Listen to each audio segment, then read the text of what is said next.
After looking at what we needed to do, we decided to go all hands on deck. Everyone worked in one room at a time. This way we were able to clear out all of the trash, and once that was complete, immediately start tearing up the carpet.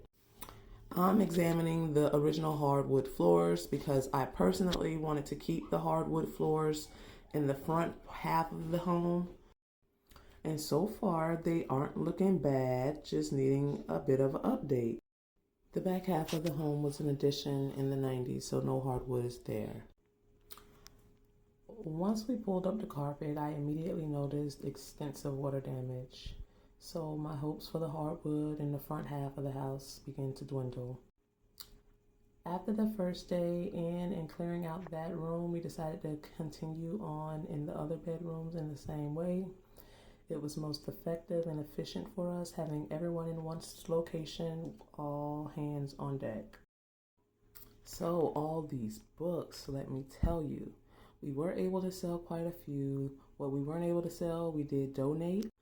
But in our selling process, we did have some kickbacks because they were not able to accept some of the books that we sent, stating that they contained mold and mildew smell, which makes good sense because this room is right outside the other room where all of that water damage is. Our book operation was in this back room here. We had all the books out to be scanned and separating and boxed up. Honestly, I like to think now that it's all over that we had a good system going, but during the time, oh my goodness, it was so chaotic. Have you all ever seen anything like this? A coloring book? Really a story page coloring book? I'm no therapist, but this is new to me. So, in all hands on deck, literally everyone helping out, doing their part, even the little girls. And actually, they enjoyed this time.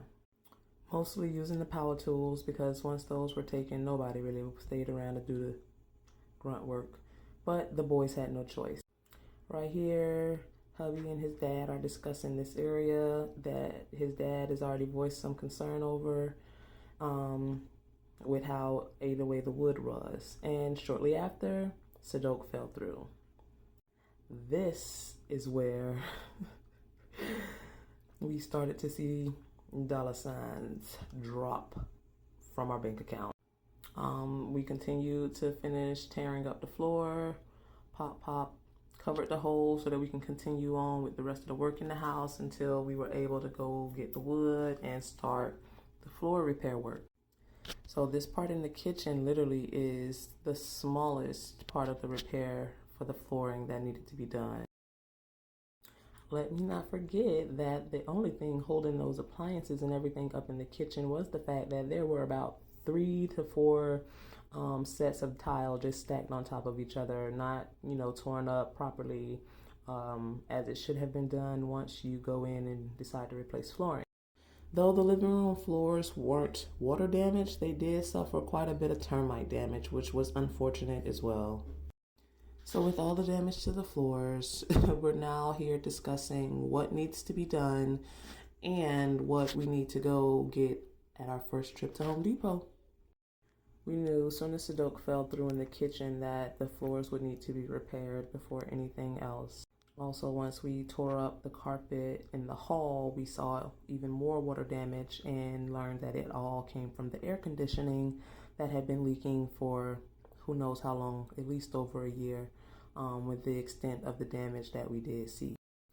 So we loaded up and hit the depot. And I bet your man can't. I'm just playing, but I'm so serious. Anyway, stay tuned. Mayday.